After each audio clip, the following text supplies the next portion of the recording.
There is a bag of seed that costs less than $1, takes 15 minutes to spread, and will do more for your garden soil between now and April than any bag of amendment you could buy this fall. I want to give you the actual number because when I first saw it, I did not believe it. According to USDA cost data, cereal rye runs about 74 cents per 1,000 square feet of garden. Crimson clover about 60 cents. Radish, 32 cents. To cover 1,000 square feet of soil for the entire winter. Now compare that to what you were probably planning to spend.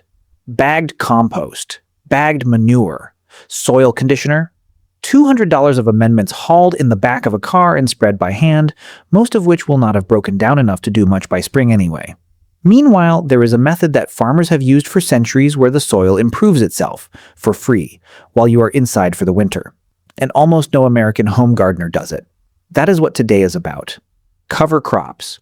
What to plant, when to plant it, exactly how much seed, and the one plant on the list I need you to avoid. Before we start, hit subscribe because this channel gives you the specific numbers and dates instead of vague advice every week for free. And drop your state or USDA zone in the comments because the single most important decision in this video depends entirely on how cold your winter gets. I read every one. First, what a cover crop actually does. Because it is doing 4 jobs at once and most people only know about one. It adds organic matter. That is the one everybody knows. The roots and the top growth break down into the exact material your soil is short of. It fixes nitrogen if you plant a legume. Certain plants partner with soil bacteria that pull nitrogen out of the air and store it in root nodules. When those nodules break down, that nitrogen is released into your soil for next year's crops. You are manufacturing fertilizer out of thin air.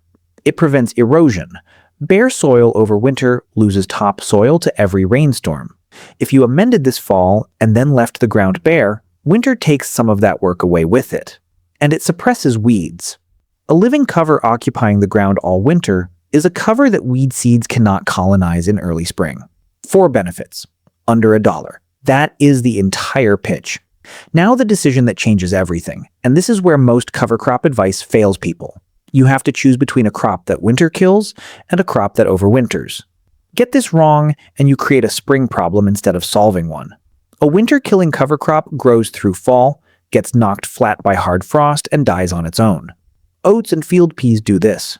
They die off completely, leaving partially decomposed organic matter that is ready to work into the beds in spring. You do nothing. Nature terminates it for you. An overwintering cover crop survives the winter and starts growing vigorously again in spring. Cereal rye and hairy vetch do this.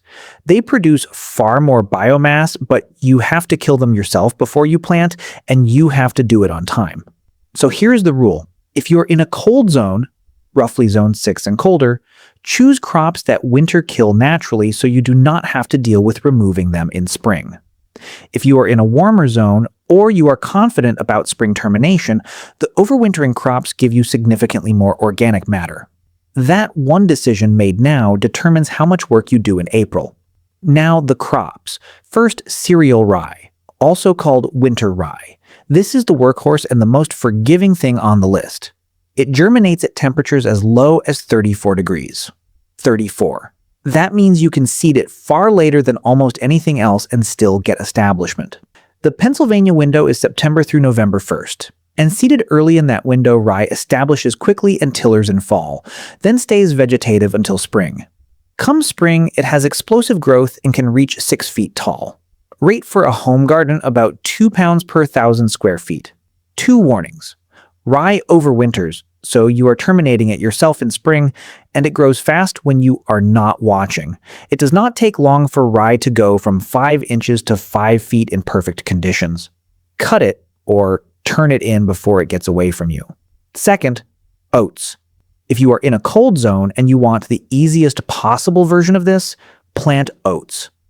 Oats typically keel over when they see frost in the forecast, so spring termination is not a concern. They grow through fall, die at hard frost, and leave a mat of partially broken down material on the surface. Rate about 1.5 to 2 pounds per 1,000 square feet. Cost around 80 cents. There is no termination step. There is no spring decision. The frost does the work. For a first-time cover crop, this is where I would start. Third, crimson clover. This is the nitrogen one, and it is the cheapest per 1,000 square feet on the entire list at about 60 cents. Oregon State gives a specific deadline worth writing down. For their region, seed crimson clover at 12 pounds per 1,000 square feet by October 1st, and water to establish before cold weather. Other extensions list much lighter rates, so buy according to your seed supplier's label. But the October 1st principle holds broadly. Legumes need warm soil to establish.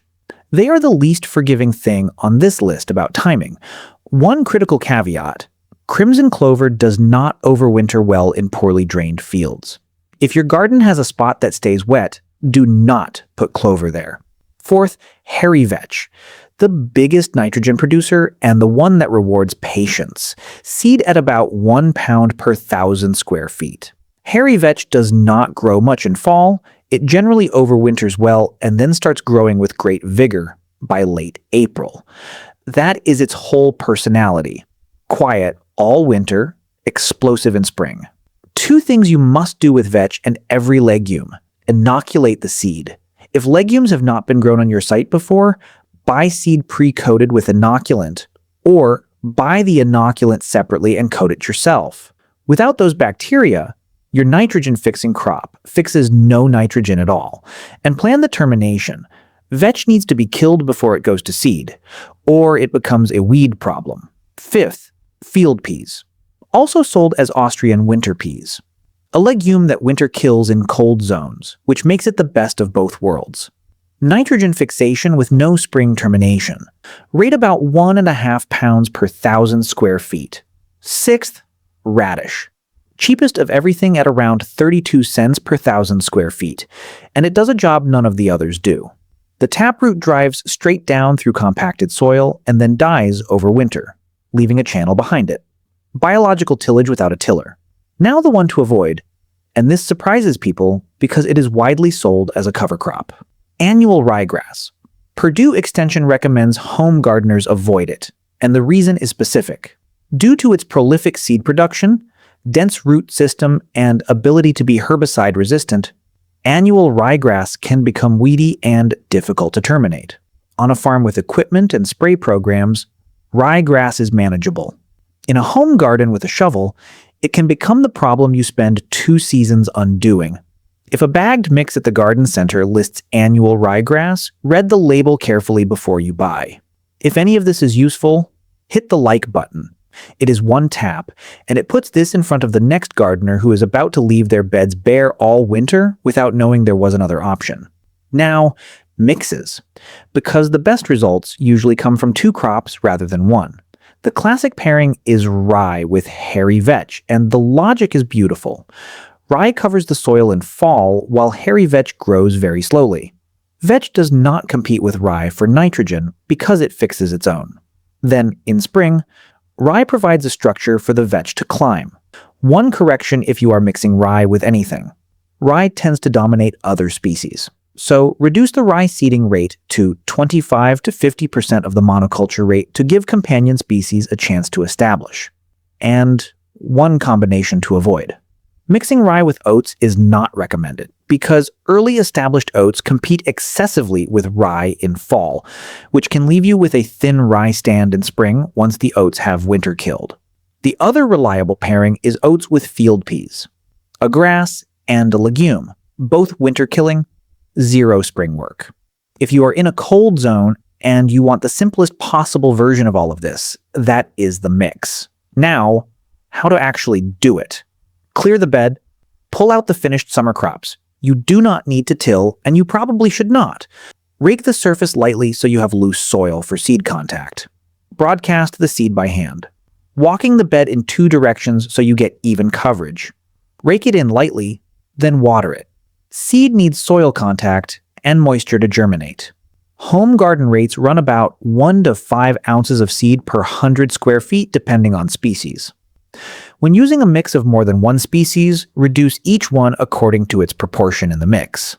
And timing. Most cover crops are sown in late summer or early fall in established gardens, after the summer vegetables are harvested. Legumes need to go in earlier. Rye can go in latest. Then in spring, if you planted something that overwinters, mow, or cut it down 2 to 3 weeks before you plant. Let it break down on the surface or turn it in shallowly. Do not plant directly into living cover because it will compete with your seedlings. Here's what it comes down to. You are about to have empty beds. Those beds will either sit bare for 6 months, losing topsoil to every rain, and growing nothing but the weeds that colonize open ground. Or they will spend that time growing a crop that adds organic matter, fixes nitrogen, holds the soil in place, and shades out those weeds.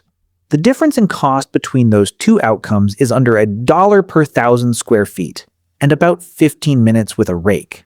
That is the best return available anywhere in gardening, and the only reason more Americans do not do it is that nobody explains it in plain numbers. So 3 quick things before you go. Subscribe and hit that bell because next I am covering what to actually do with that cover crop in spring, which is the half where people either get it right or create a mess for themselves. Hit like if this was new to you because that is what shows it to the next person.